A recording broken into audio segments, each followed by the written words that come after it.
This meeting with the community of customs, banks, pre-inspection companies, shipping firms and other players in the foreign trade sector was born out of the need to update them on the revised technical guidelines of the government.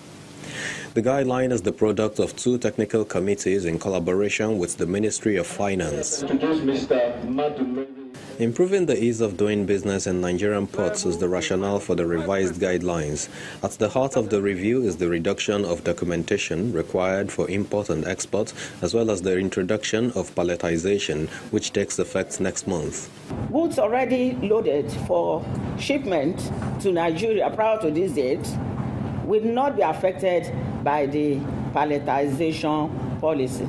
The list of categories of goods that may be exempted from palletization, where it is absolutely necessary, will be placed on the website of the Federal Ministry of Finance. Foreign trade operators like pre-shipment inspection agents and importers are pleased with the reduction in the documentation requirements, but worried about palletization. Our members have looked at it and they have come to the conclusion that it will add at least 15% to the cost of importation of raw materials.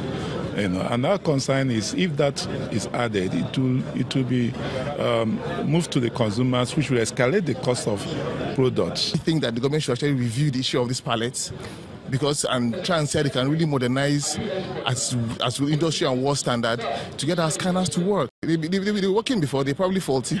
Let them see how we can get them to work back again and improve the way we do business. For government officials, there are plans for functional scanners. Once the scanners work, it will reduce the level of inspection that needs to be done.